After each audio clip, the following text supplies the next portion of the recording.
This is the Last Minute Blues Podcast with Alex Ferrario, Donnie Fandango, Jeremy Rutherford, and Jeff Burton on 101 ESPN. The Last Minute Blues Podcast is presented by Blue Note Roofing. Roofing, siding, and gutters.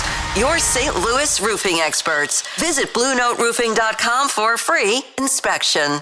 It is the Last Minute Blues Podcast, which is brought to you by Blue Note Roofing, roofing, siding, and gutters, your St. Louis roofing experts. Visit BlueNoteRoofingSTL.com for a free inspection. Donnie Fandango, joined in the Jeff Burton studios by Jeremy Rutherford from The Athletic, our homeboy Alex Ferrario from 101 ESPN. Look at this guy today. Look at how, dude, he looks sharp today, man. Dapper. Start coloring that beard pretty soon. Yeah, no, it's doing the colors itself. It's that salt and pepper look right now. More salt. My wife the other day, because she does hair and makeup, and so she was trimming me up, and she looked at me in beard. She goes, "How long are you going to stick with that?" And I go, "Are you telling me you don't like it?" She goes, "No, if you like it, then I just wanted to know how long you were going to go with it." I said, "Will you tell me how long I'm going with it?" That almost felt like an inference that she did not like it. Yeah, but then I looked at it in the mirror after she did it. I'm like, I think I'm going to keep it a while. I'm starting to get the vibe, though, that he lays his outfits out on the bed before, the night before. Oh, yeah. You guys don't? Match him up. You guys don't? And then look at this whole ensemble. Donnie, there's got to be a situation where when he takes that last look in the mirror before he leaves, he goes, yeah. Yeah. Oh, dude, 100%. It's more the Fonz yeah. Or maybe something like that. Joey Tribbiani, how you doing? My last look, I'm like, son of a... Yeah, I look in there and go, yep, that's where we are. Crap. Give me about 5 more years when my kids are more involved with stuff, and then it's going to be, oh, God. Nah, dude, I can already tell you right now, you're going to already piss me off when you're way older Right. Because you're going to be one of those dudes that's handsome forever. And you know what, man? The older that I get, the more I just look so weird. Just weird, just pale. And the hair, and if I'm not, and this is not a joke, if I am not shaving my ears out every 3 days, it's bush. You go 3 days? Dude, I am why Mary looks at me and goes, yeah, I will never understand that. I have 2 vowels at the end of my name, which means it doubles the amount of hair that grows everywhere from my chest up. Guys, I got to admit this. On my drive to blues practice the other day, I looked in the rearview mirror, and there was a hair that was getting to stoplights before I was getting there. Where was it coming from? The nose, the ear? No idea. But I did something that I have never done in 20 years of driving downtown for practice. You plucked it. I pulled off the road to a Walgreens, went down to aisle 10, grabbed a pair of scissors, and stood outside in the car before practice. And then you went back in and said, "I'd like to return these." Take those back. Yeah. These didn't work properly. Well, welcome to the Last Minute Blues Podcast, and hopefully you're now good and grossed out before we go with talking about anything. So, okay, so last week we made the decision that we were going to podcast on, it was Tuesday. Yeah, because there was a game on Monday. Game on Monday, right? Mm-hmm. Game on Wednesday. And then we podcasted Tuesday. Game happened Wednesday, and then freaking all hell broke loose since then. So we have got a lot to talk about with this St. Louis Blues team. I think the place that I'll begin, unless you guys want to start somewhere else, is Jordan Kyrou and the healthy scratch last week. I have a couple of questions about this. I know that it's kind of a topic that... we're kind of over here at this point, but the question that I kind of had, or the question that I wanted to ask you guys is, at this point in Jordan Kyrou's career, I think we know what kind of player he is. I think we know what he is. And it's weird to me that people still, I think, expect this Jordan Kyrou 200-foot monster that's going to be playing physical and laying checks. I feel like there are people that are still sort of waiting for that to happen, when that's never going to happen. That's not going to be the kind of player that Jordan Kyrou is. I feel as though this young man, I don't know. I think I've become a goddamn Kyrou apologist through all this crap. Well, honestly, man, you picked him to have a big year. I did. I picked him to have a big year, but also I picked Buchnevich. So, oh man. But I think I picked Holloway. I'm at least looking better than you two are right now. Guys, are our expectations for Kyrou, one, are they out of whack? What did you think about the benching? To me, it seemed like the most convenient player to scratch, and maybe not the one that deserved it the most. I don't know. It still feels weird a week after the fact. Magazine cover boy, you go first. Magazine cover boy. Is that a hair weekly that you guys are talking about here? Hair coming from everywhere. So let me clarify something first, at least in my opinion. I don't think he was scratched because the Blues want him to be more physical.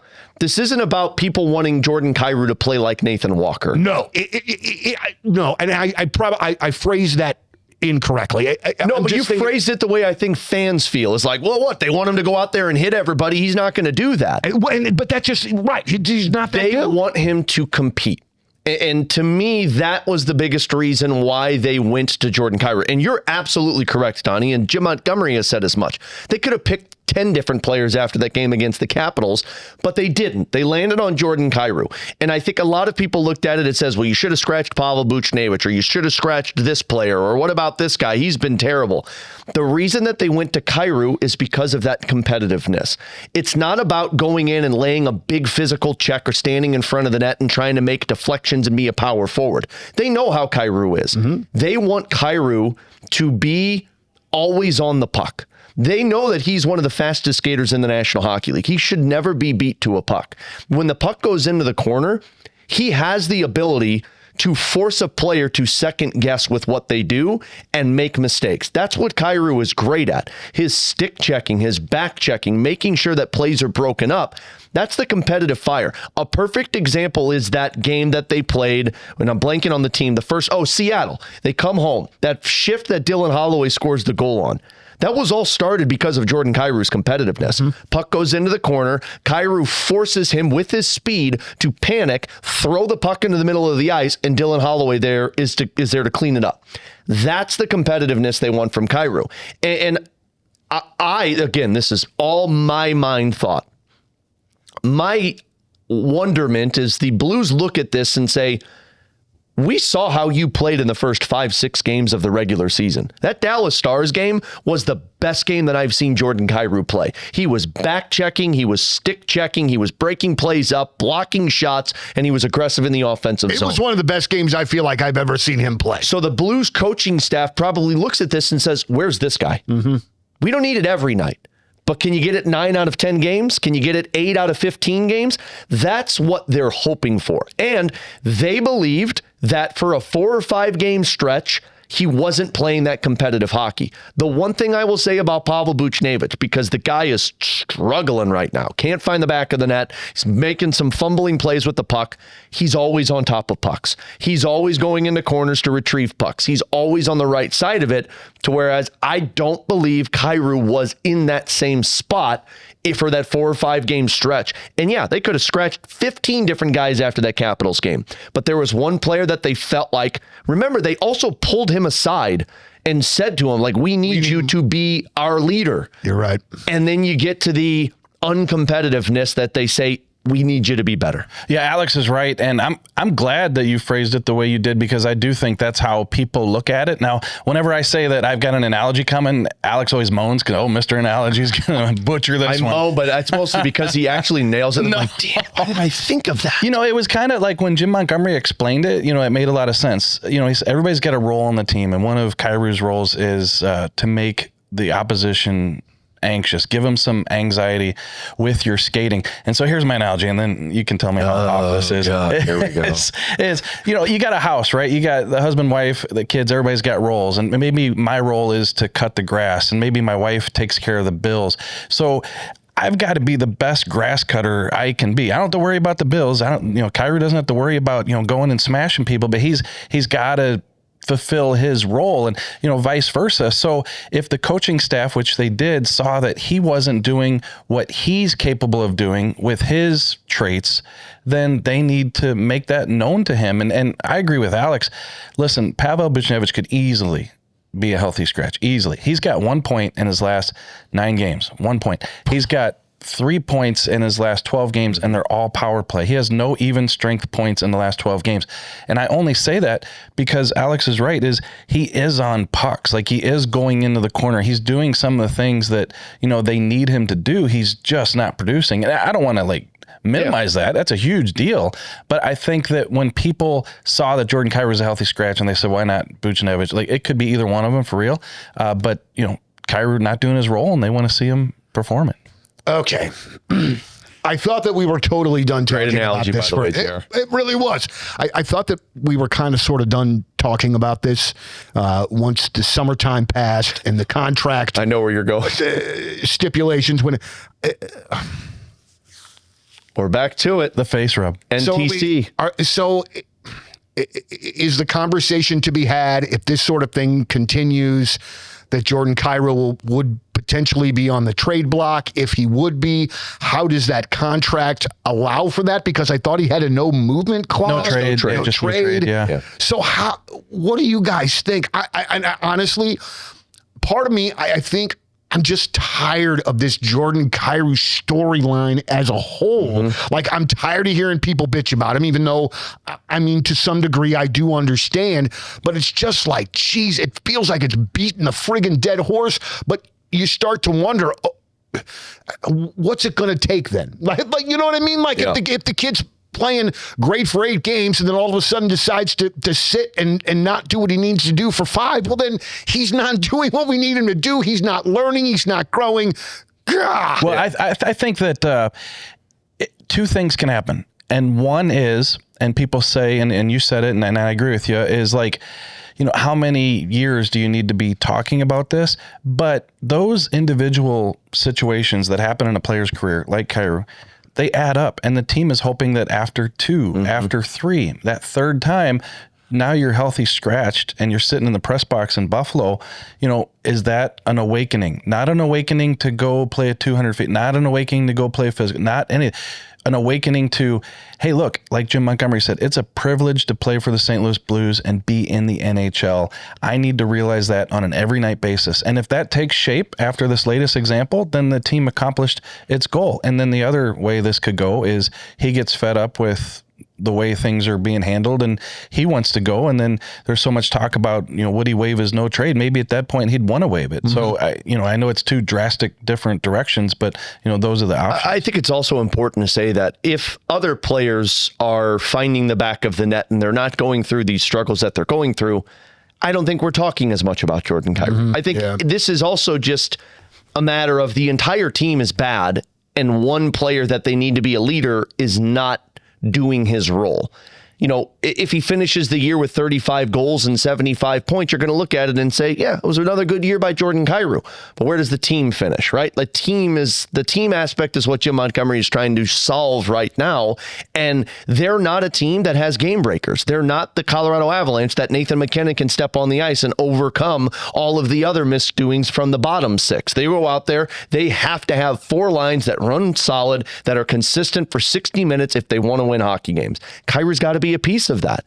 I don't buy into the whole trade rumors now because he was healthy scratched. I would imagine all the rumors that are reports from very in tune individuals, Doug Armstrong probably is calling around and saying like, hey, this is not going the way we thought it was. What's out there for us?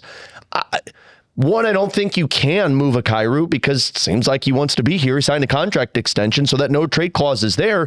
But 2, if you're going to make that move, I don't know if you're going to do it in November, right? Like you're only, 4 or 5 weeks into the season? Guys, they're 3 points out of a playoff spot. Like as bad as they are right now, the Western Conference is very condensed. So this isn't a matter of, oh man, if we lose another game, we're going to make a trade and move one of our top players.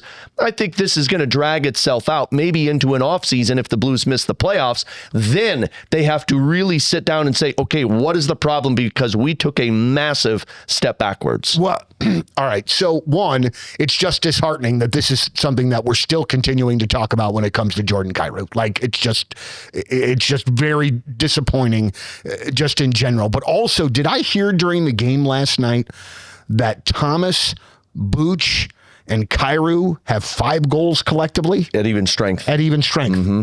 It might be 5 goals collectively. Yeah, no, I think you're right. 5 goals collectively. No, it can't be 5 goals because Thomas has 2.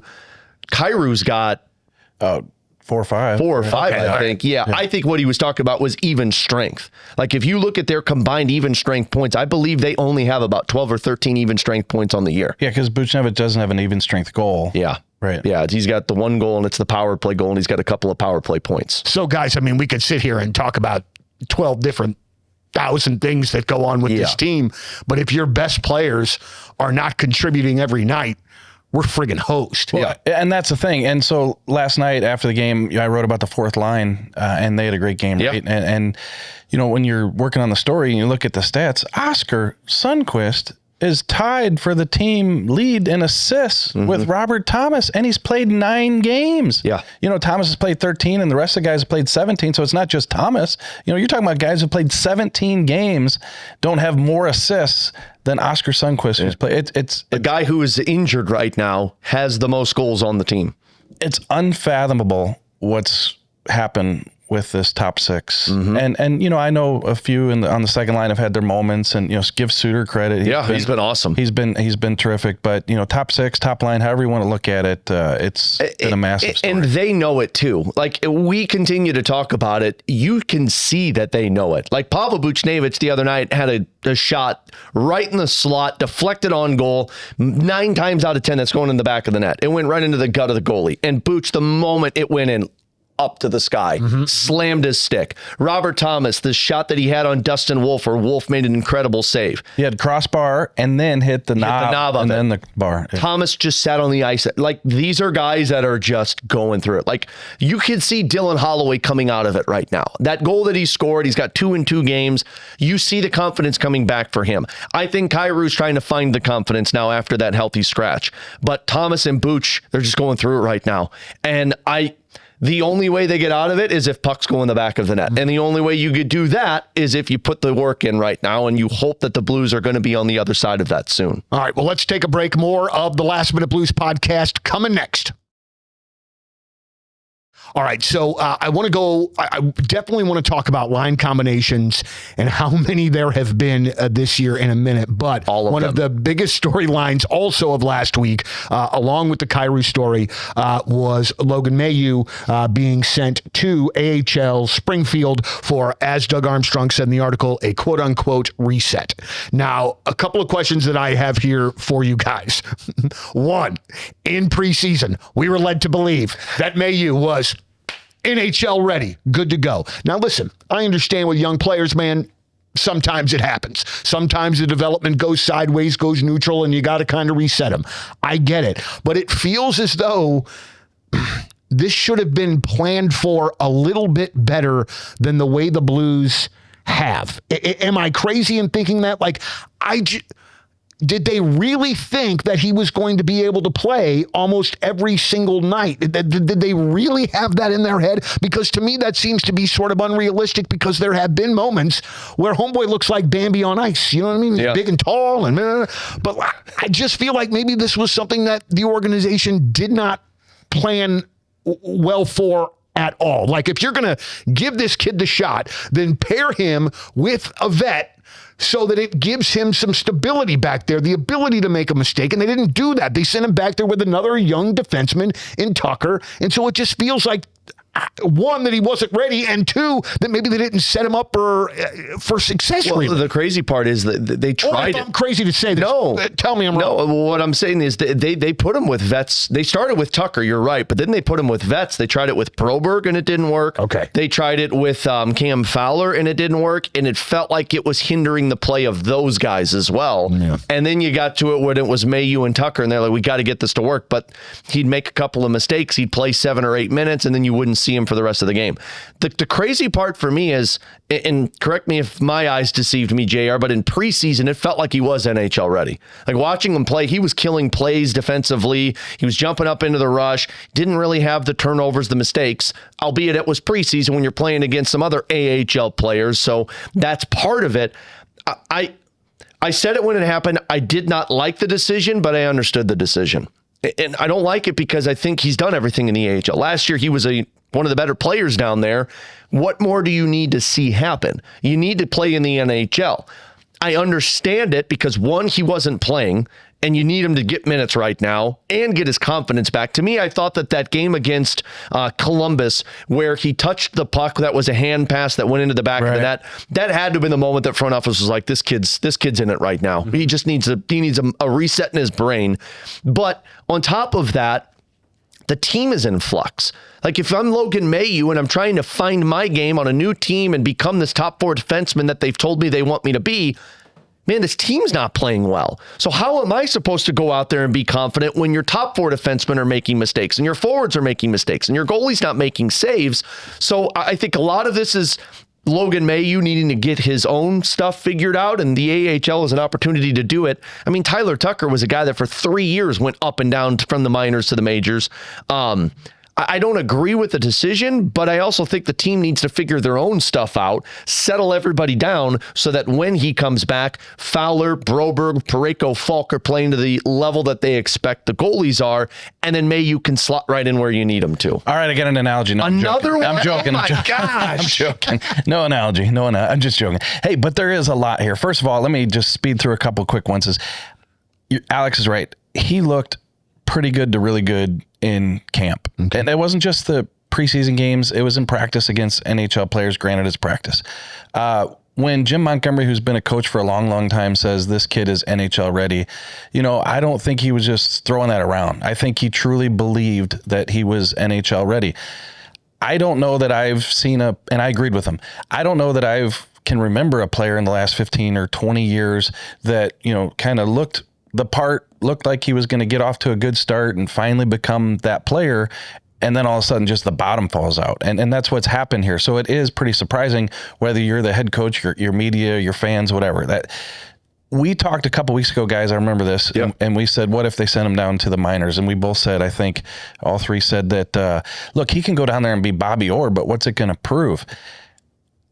I don't take that comment back because at the time I felt that way. Same. But I think it did get to a point where it had to happen. And I only say that because you just get to a point where you have to have some success. And, I don't want to say kudos to the Blues, but they knew they were going to get egg on their face with this by sending him down. But they're still trying to do the right thing. Mm-hmm. Now, here's where it gets a little... he goes down, let's say he has some success, scores a couple goals. He's on the power play. He's playing 20 minutes a game. They win a few games. Does that translate? Does he come back up and take off as a player after that? Who knows? We'll find out. But as Alex touched on, this team is not a good team right now. Even though they win a couple games here recently. And when you're winning and players are making plays, the top six is scoring, the goalies are making saves, Mailloux can kind of fit in. Like if his defensive partner, they're working, they're making plays, they're not getting scored against, you can start to build something. But when you're not having any personal success, the team is losing. You turn around, the puck's in the back of the net, and then you see a couple errors that you're expecting from Mailloux, but now they're magnified because of the entire situation. I think it just came to a point where, like Doug said, need a reset, need to step back, go down to Springfield. But, whether it's 3 games, 5 games, like you can't keep him down there forever. And is 3 games, 5 games going to be enough to get him feeling good about himself? What do you guys think? How much or at all will Hunter Skinner play? Man, Kessel's looked good, and I know he scored versus Calgary, but Kessel to me goal, man. Almost had the wrap-around too. Yeah, I know, but also, what a shot. I love it when defensemen like that score goals because, you could tell it's a big friggin' deal. Yeah. You know what I mean? Like, this isn't something that happens every day. Especially that style, too. That was a hell of a shot. But, I think Kessel's played well. And if I'm the Blues, I want to give it a little bit of runway because Kessel's been a guy that's marinated in the minor leagues for a while. You want to see what it was. A couple of years ago, looked like the guy had the potential to be an everyday defenseman. Last year, he had a setback. Tucker took over. So I don't know how much Skinner plays. I know they have a back-to-back coming up. They're on the road. So somebody may get dinged up and he goes in. I don't think this is a matter of we want to see what Skinner looks like. I think this is a matter of, hey, somebody needs a night off and we'll put Skinner in. For the time being, I imagine he's just going to roll with the same. They need continuity at some point. You mentioned the line combinations. Yeah. You need continuity, specifically on the defensive side. For the longest time, I've been like, man, why don't they just go back with Fowler and Parayko? Because Fowler has not been the same guy he was last year. Fowler needs that consistency. Put him back with Parayko. Now, they're at least keeping the pairs together. Broberg has been a shutdown defenseman, so I understand keeping him with Parayko. You hope Fowler finds the confidence, but you just need continuity. You need your goalies to know who's in front of them, the plays that they're going to make. And you need your forwards to know where the defensemen are putting the puck, and you need your forwards to be that chemistry together so that you could start getting a little bit more flow to the hockey game. It's just been so choppy these last 5 or 6 games. All right, so I mean, I understand, and I was absolutely going to bring this up next anyway, and it was a point that Chris Kerber made last night during the broadcast, saying that the Blues had played with almost literally every combination of lines and players that you can possibly come up with. And so, one, I understand why they would do that and trying to find a spark and trying to find goals and trying to find some continuity. But I have always thought that players wanted to know who they were going to play with, feel better when they know who they're going to play with. So I'm just... I don't know. Well, what do we do? Robbing Peter to pay Paul kind of sort of thing here. So how does this end up working out? And when do we get to a point where the lines indeed settle and we kind of know who's coming out with it? Well, it has been pretty extreme, but I would say that when guys aren't producing, like we talked about earlier, you have to. So I've seen it both ways. I've seen it where guys aren't producing and a coach keeps it the same way for 8 or 10 games, and fans are like, what are you doing? Break this up. We're like, no, they need to do chemistry. Well, they don't have chemistry. Break it up. There's no points in the last 8 or 10 games. So I've seen it both ways. Like I said, the other thing is that I always try to keep in mind too is, you have, Toropchenko's out for however many games. Yeah. Sundqvist is out. They need Bukestad to go to the middle. Now they need him to go to the wing. Now you've got Neighbors out. Yeah, Neighbors is out. So there's so many interchangeable variables that lead to, I think, a lot of the line change. A lot of people look at the lines. They say, oh, he's mixing them up again. Well, yeah, he had to because that one guy can't play. And now, yeah, you got it. You like that? Really good sound. I really was watching Wayne's World there for a minute. Way more than I should. Yeah, that's a good sound effect. Jared makes a couple of those. Did the fourth line last night, and I know that you wrote the article this morning, did the fourth line last night kind of start cementing some identity there? It feels like it did, man. It feels like they were kind of locking it in. It's going to settle down these line combinations a little bit more, because I do feel like Jim Montgomery's been looking for an identity of that fourth line for a while. Like, he likes to have that line that after a goal is scored, you throw them out there, whether it's for the other team or for your team. He throws them out there. They need some confidence, and they finally felt like they found it. Now, hopefully they all can stay healthy, but they played the style that they needed. And now it's just finding everything else out. And I think you're seeing so much juggling. They're trying to get Thomas and Buchnevich going. You finally start to see Holloway going. All right, well, you put him with Kyrou, and it seems to be working. It also feels like you're falling into that where you've got two new faces that you're trying to figure out how they fit into the team. Where does Suter go? Who does he play with? Where does Bukestad play? Wing or centerman? So it does feel like they're kind of moving them around. I'll name drop here, but when we talked with Ken Hitchcock, Hitch said, look at this. Here we go. Not a big deal. Hair Weekly, now he's name dropping these days.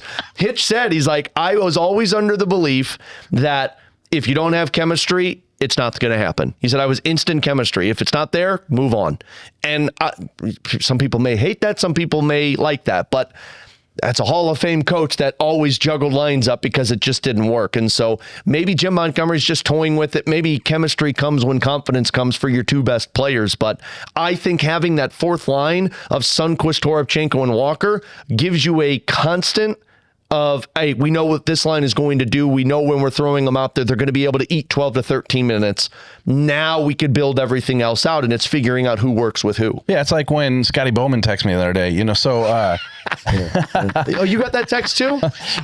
But it must have been a group text. Yeah, the one question is going to be, though, when Matthew Joseph gets healthy, who does he pop back in there for? Because if you're going to keep that third or fourth line intact. Which is crazy that we're talking about that, because at the beginning of the season, it felt like Matthew Joseph might be a waivers eligible player. Yeah. Now you're talking about how you can't pluck Matthew Joseph out of the lineup. And, oh, by the way, Jake Neighbors skating on his own. He was out on the ice a couple days ago playing DJ, but then he was a hockey player yesterday out there on the ice with Ray Brady. I was always better DJ than hockey player. I mean, obviously for me, there was no... What do you mean, obviously, Donnie? Oh, no, man. I was a terrible hockey player. Terrible. Hey, I loved to play, but I was terrible. Did you like DJ parties? Like your friends got together, you were always the guy on the music? DJ Donnie! Only a few times that I have been hired to do that. I am not, boy, I'm just going to say bad things about me. If you say I'm not a good DJ, then we are going to have some issues. No. Here's the thing. I'm a really good DJ. It's just sometimes the people that are out there listening to the music don't appreciate it the way that they should. I'm a great DJ. It's you people don't know what you like. No, but I'm going to tell you something. I have only DJ'd 3 wedding receptions in my life, and I turned those mothers out. Oh my God. I guarantee you the people that left there were sweaty and crazy from dancing their ass off the entire time. If I'm going to be behind the table, you are going to be dancing. That's just that's just what's going to happen. But I don't do it a lot, and I don't do it as like a side gig because like I'm not great with drunk people. And so like as that night goes on and somebody keeps asking me for whatever terrible song that they're asking me for, it just wouldn't work. I can't wait till I'm in a position in the future where I can say the sentence, I'm an awesome writer. People just don't know what they want to read. I'm an awesome sports talk host. People don't know what they want to listen to. I didn't realize it exactly because that's one of the most egotistical things that I've ever said in my entire life. But I feel as though that if I am bringing my musical knowledge into your party specifically to dance, there's going to be some dancing. And if not, I'm going to be very critical on myself and the job that I do. Somebody walks up to the DJ table and be like, can you turn this off? I don't really like this. You go sit the hell down. Dude, this is a great song. One of the first time. And lay off the beer. The first time that I ever DJ'd was at the Rec Center in Florissant. It's the James Egan Community Center. And I went to school, and I think I could say her name because she is just the sweetest, and we're still Facebook friends. But I had this crush on this girl, Julie Smith. Shout out to Julie Smith. And Julie's married now and has lovely kids and is a wonderful person. Actually, is a counselor in high school, and so I really wanted to impress Julie. And so Julie was knew I knew a lot about music and wanted to be a DJ. And she was like, "Hey, would you mind DJing my sister's like 7th grade party or whatever?" Tony's like, "In, sweetheart." So I did, and I think I ended up slow dancing with Julie that night just because it like sort of happened, and we never nothing ever came of it. Unbelievable. But it was the reason that I did it. I was just like, wait, hold on. If I play these songs and girls like them, they might like me too. This was the awakening of Donnie Fandango. Yeah. Let's go, everybody. Let's go. I just want to dance with Julie. All right, Julie's the reason why we're all sitting here. Yeah, Julie is the reason why the Last Minute Blues podcast is a thing. If she hears this, she is going to love every Shout out to Julie. Okay, so wait. So we talked about Mailloux. We talked about line combos. We talked about Kyrou. Is there anything else here glaring? Because here's what I'm thinking. I'm thinking we take a break. We come back. We tackle some of these emails because holy crap, did we get a bunch more this Sounds week. like we need to tackle those emails. All right, final segment, Last Minute Blues podcast coming next. All right, we tell everybody you can always email us at lmbp@1057thepoint.com. And listen, guys, I do not say this to be rude, but as clear, as concise as you can make the email is super helpful. We are getting so many emails, and we just don't have time. 2 sentences or less. If it's more than 2 sentences and if it's a run-on sentence, Donnie throws it in the trash. Well, I don't want it to be like that, but I'm just saying the best you could do to be concise. This one is from Nick over in Alton. First of all, love the podcast. You guys really bring a good mix of personalities, which work very well together. Let's go Blues. It's crazy because we don't even like each other. I was going to say the 3 of us just despise each other. I am confused as anybody with the Blues up and down performances and seemingly lack of effort confidence. Could the slow start be related to some lack of chemistry and thus not in sync working together, whereby confidence takes a hit? And he goes on to give a couple of examples. Top 2 lines haven't much or at all played together this season. I'm not sure that Holloway, Shin, and Kyrou have ever started a game this season together. I know Holloway isn't maybe all the way back, but still familiarity. It goes on to say, let's see, there have been a high number of line changes in the first 14 games. We lost Bolduc and Foxa, both good performance, fitting in great with chemistry-wise for this team. So kind of talk about this for Nick in Alton. How much of what the Blues have going on right now is a chemistry? Yeah, thanks for keeping it short, Nick. Yeah, that was really short. Well, you know what? I edited. Oh my gosh. I'd like to see what that bottom paragraph says. It's not even highlighted. I wouldn't blame their up and down play on chemistry. I would blame it on confidence. And I think a lot of the inconsistency we saw was because the goalies weren't making the saves. And it's not to put all of the blame on the goalies, but the play would break down, the puck would go in the back of the net, and then the team would just be mentally out of it. And it's got to be to where last year where they played so well, man, Binnington and Hofer were awesome. They covered up so many warts that you'd make a mistake, the goalie would cover it up, you wouldn't even feel like it was a mistake, and then they'd go off to the races. And I think some of that confidence bled into their play. I don't really think the chemistry is the reason why we've seen this team struggle. I mean, they're creating offense. For the longest time in the early portion of the season, they were top 10 in almost every offensive category in the National Hockey League. Pucks weren't going into the net. The more pucks the more mistakes they would make, the more those pucks would go into the back of the net. So I don't feel like it was a lack of chemistry. I think it was just a lack of confidence by a ton of guys that just couldn't figure out how they play. The problem that I have that probably Nick was talking about was when the competitiveness comes into question. Because even if you don't have chemistry on the ice, man, when your coach is questioning your competitiveness and your effort, I never like to question effort because these guys are freaking working their asses off. They're trying. But then when a coach says it, it's like, okay, well, now we got a little bit of a problem. Right. So that's at least to me what I thought the issue was early on. Nick's listening right now. He said, man, that was a long answer. You're not wrong, actually. We had a clock on that one. Jeez, Alex. Guys, here's another one here. But this one, another one coming from overseas. This is from Christopher. Says, hello, guys. First of all, love your podcast. I've been listening to every episode for a couple of years now. The Blues does not get enough space in media in Sweden, so listening to you guys can really make my week. Although in hindsight, you might have been a bit too positive going into the season. Whoa. Thanks, man. Yeah, you're right. Yeah. I don't think that needed to be pointed out. You just kidding. They're only 3 points out of a playoff spot right now. Chill. One of the things in which that Christopher asks about here, and I want to just kind of summarize, he's saying that sometimes he thinks that the Blues goalies are too risky with how they move the puck up the ice in Hofer and in Bennington. So can you guys kind of speak on that? And again, this is Christopher in Umeå, northern Sweden, which I just think is so badass that we have somebody listening to us. Yeah, and Alexander Steen, he needs to put a store up, Blue store in Sweden and more media attention in Sweden. Big fan of meatballs. This is the second Swedish emailer that we've had in the last 2 weeks. Yeah. So just saying. Yeah, just to take that one, I think that, and this isn't just putting on St. Louis glasses here, like Jordan Binnington and Joel Hofer are two of the best puck playing goalies in the league. And so I think when you're good at something and you feel like you can move it well, and it's such an asset to the team. Like, remember Jordan Binnington against Minnesota in the playoffs a few years ago? The whole reason that Minnesota lost. They couldn't even forecheck you because he got... So, yes, they've had some hiccups this year, particularly Hofer, and I think one kind of leads to the next. So are they too risky when it comes to doing that? I suppose. But when you execute it for as many years as they have, I think you feel like you can do it. And sometimes it doesn't work out. There's been a couple of plays too, to where I don't know if I look at the goalie and say it was too risky. I look at the forward and say they didn't receive the puck properly. Like, because this is a play that we see all the time, to where it's off the boards from the goalie right to the forward. They're out of the zone, but the forward misses the puck, it's turned over, and then it's in the back of the net. There have been times where they pass the puck right up the gut of the ice, and it's like, what in the world are you doing? Don't do it. Hey, and we do want to roll through these emails, but let's touch on what he said about were we a bit too rosy at the beginning of the season, because I wasn't. I don't know what you guys' problem was. I wonder myself that, because, you bold prediction, third in the Central. This is a team that can, maybe go a couple rounds in the playoffs, and here the Blues sit in second to last place in the league. So is it we overestimated them? Is it just everything that could go wrong has gone wrong? What do you guys think?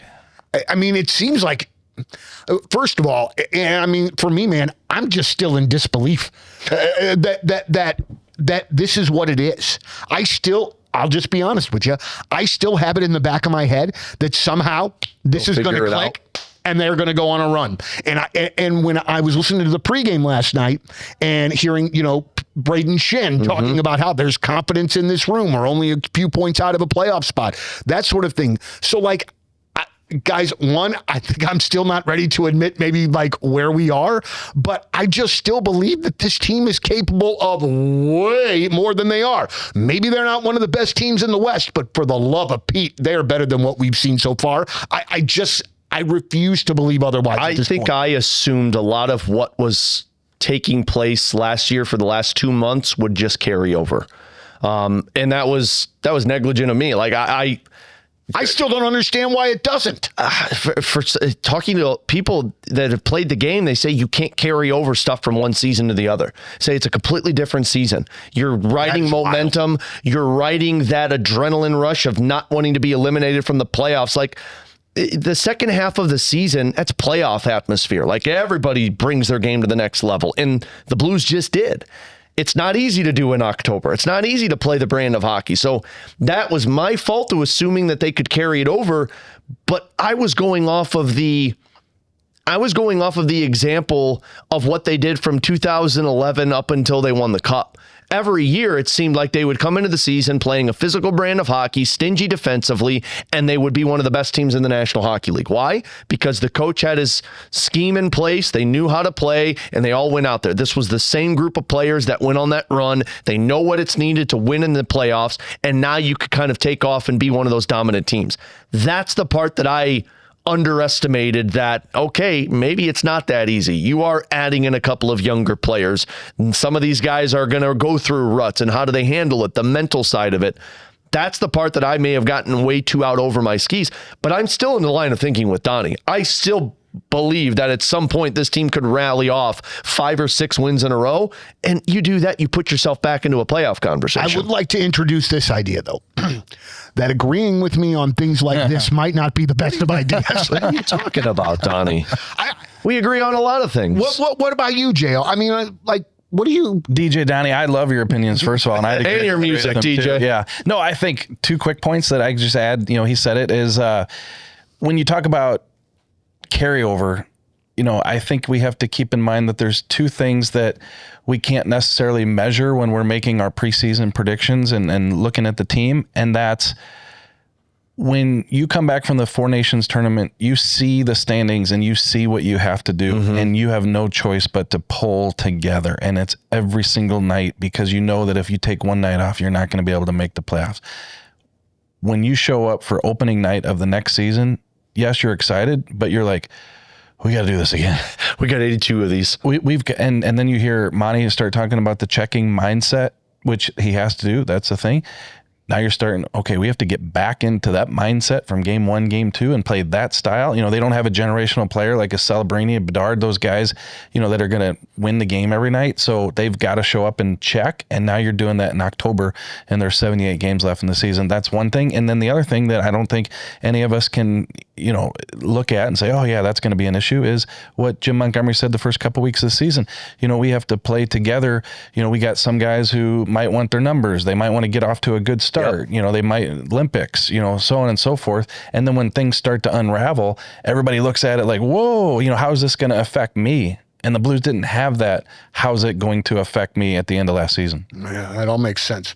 Doesn't make me feel better. I was going to say, it makes you feel warm and fuzzy, though, doesn't it? Let's see. Hello, LMBP Kyrou. Been listening to you guys since when Jeff was on. Miss him and enjoy the podcast. Keep up the mix of hockey talk and just straight up life stuff. I hope all the best for Dexter in his journey. Thank you. I wanted to point out how last year we were struggling with who was going to play center. Remember the boot center experiment that went on early in the year? God. With Fox being gone, now there has been a void and the face-off dot. Let's see. He led the team at the dot percentage in clutch key situations. Thomas eventually raised his percentage towards the end of the year, but was still below Foxa. In Dalabor's short time up, he's already managed to climb above Robert Thomas, Braden Shen, Nick Bustad, and Pius Suter in terms of face-off percentage. With Robert Thomas being out recently, this was a glaring weakness. Is Dalibor our next Ryan O'Reilly we've been waiting for?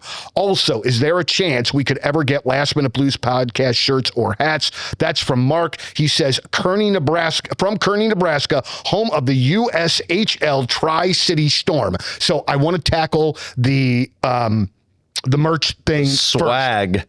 We have talked about that before.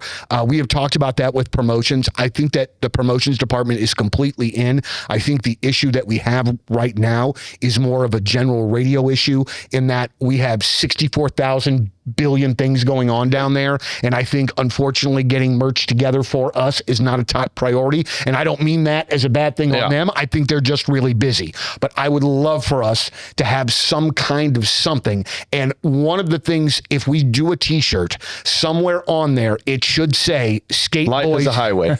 Skate Boy Skate.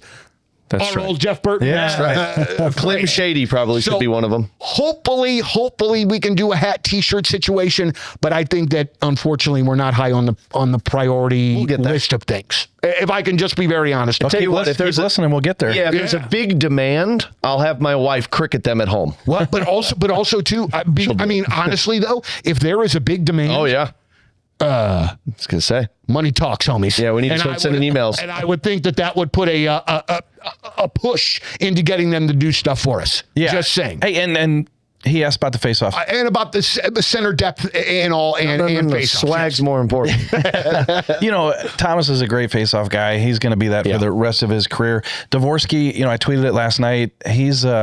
He's like 52, 53% since he's come up, but it's a small sample size. Yeah. And also he's not going up against the number one centers that Robert Thomas is going up against taking draws. So, but it looks like Dvorsky's going to be a good guy on the draw. So yes, they have center depth. They need to win more draws. They definitely miss Foxa when it comes to that. But I think they have what they have. Yeah, I mean, a good example of what they're talking about, that Calgary game, they lost 2 straight faceoffs in the defensive zone. That's something that Foxa was really good at last year. I think the more progress and the more growth that these guys go through, I think you'll see the faceoff numbers skyrocket. Steve Ott's an incredible faceoff coach, but think of the depth that they have at center. Like almost every line has 2 centermen on it. You've got Thomas who takes the draw, but then on the other line, you got Shen, Suter, and Bukestad that were playing together. That's 3 centermen right there. You've got Sundqvist and Walker can take faceoffs. Dvorsky and Holloway both can take faceoffs. So you've got a lot of faceoff guys. It's just you need that go-to one that you know is going to win the faceoff. Where it hurt him was that Seattle game, the icing. Bukestad has to stay on the ice. That would be Foxa there. It's Bukestad. He loses the draw. Seattle ties it. Yep. Oh God, that was a killer. Yeah, that one still pisses me off. We didn't even get into that. I mean, Probably for a reason. Probably good for my sanity. All right, one more here, and this one is from Jose, and he says, ask the question.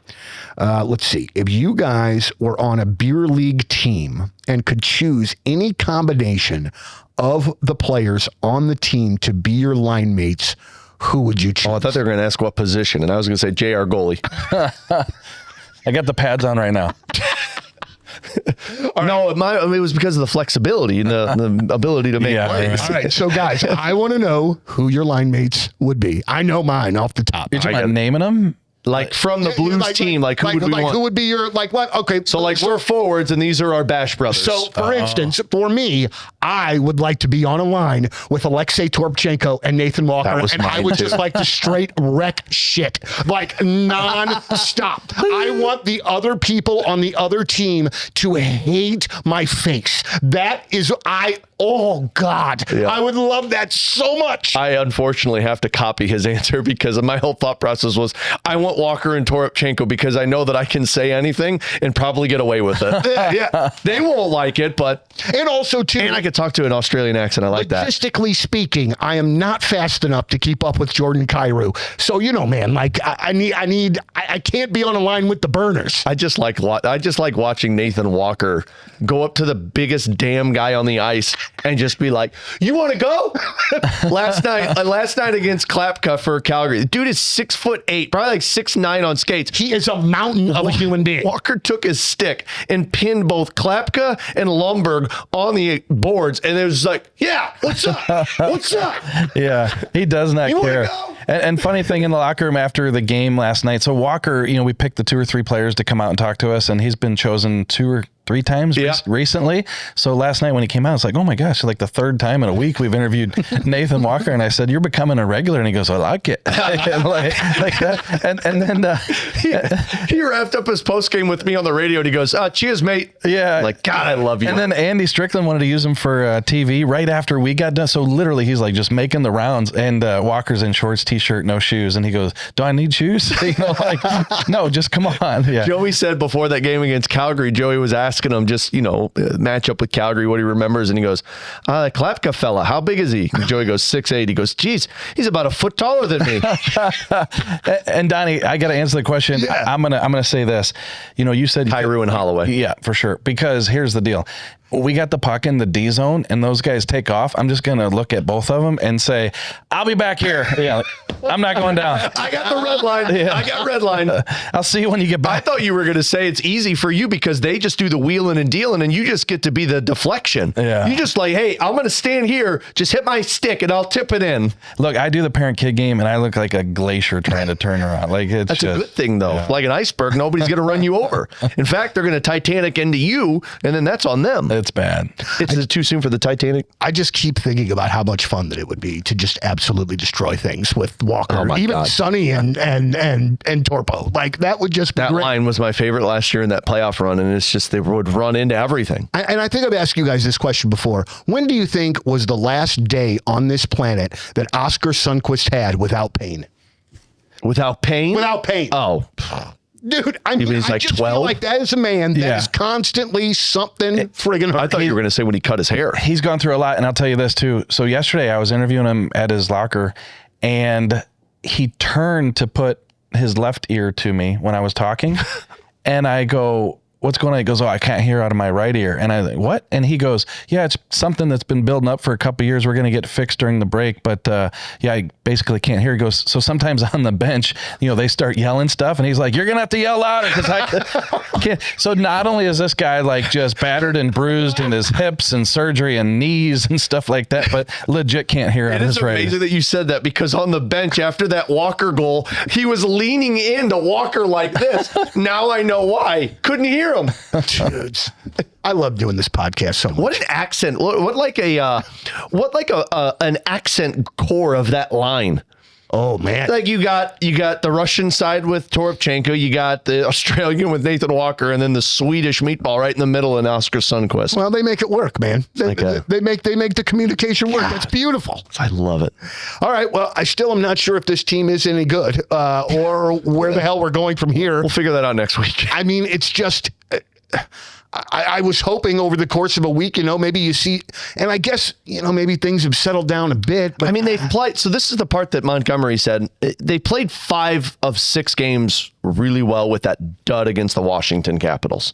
So if you're an optimist, you look at this and say, okay, well, they've played well in a good stretch. Now, I haven't gotten the outcome, but you got goalie interference, you got a shootout, you got mistakes that are made, but you've played well. And I think after they went 3-6-1, Monty said, we could go 6-3-1 in the next 10 and we're back to 500. In 7 games, they're 3-2-2. So you got 3 more games to potentially get to 6-2-2 in a 10-game stretch after you went 6-3-1. So are they good? I don't know. And frankly, I don't know if anybody's really going to know in a matter of 4 or 5 games. But did you pull yourself back into the conversation? Possibly, but it comes down to stringing consistent wins together. You can't keep saying in November before Thanksgiving, well, we played well, we just didn't get the results. You need the results. Yeah. And I mean, and all due respect, and I'm not saying that the Blues haven't suffered from a ton of weird bounces and crappy puck luck throughout the course of the year. You sick of puck luck? I am, Yeah. Yes. Just because if the team was playing differently, we could see it, and then we'd go, oh, well, but the team isn't doing, you know what I mean? Yeah, and so wrong. you keep hearing it, and you're like, okay, that might be a little part of it, but I think maybe we're putting too much into that particular thing. DJ Donnie's back. You shut the hell up and go sit back down. Somebody say potluck? Oh, come on. There's a potluck coming up soon. Donnie's a big fan of those. Oh, dude. We shouldn't talk about that here. We really shouldn't. Also, too, I'm going to end the podcast in this way. We are hoping before the end of the year that we are able to do a live podcast taping where you guys can come out and hang out with us. And you're going to put a microphone up and you get to walk up and ask your concise question. Is he saying you guys as in us? No, you're not invited. And You guys can come to my podcast. You guys can come to my podcast and hang out with us. But I think that this is something that's going to happen before the end of the year. Yep. I think that we are going to be able to not only have a great time and bring the podcast out to the peoples, but I think we might be actually being able to help the community while we do it. That's right. So we're just going to tell everybody, hang out, hang out. Hopefully we'll have some details for you soon. Get some nuts and bolts to figure out in the how, when, where, who, and why. But when we get those figured out, let me tell you, it's going to be legendary. All right. So, gentlemen, thank you very much for your time, and everybody out there that listened to the end, thank you very much for yours. Last Minute Blues podcast is brought to you by Blue Note Roofing, siding, and gutters, your St. Louis roofing experts. Visit BlueNoteRoofingSTL.com for a free inspection. Jeremy Rutherford from The Athletic, Alex Ferrario from 101 ESPN. I'm Donnie Fandango. It's the Last Minute Blues podcast live in the Jeff Burton studios. Thanks as always for listening, and let's go Blues. The Last Minute Blues podcast on 101 ESPN is presented by Blue Note Roofing, siding, and gutters. Your St. Louis roofing experts. Visit BlueNoteRoofing.com for a free inspection.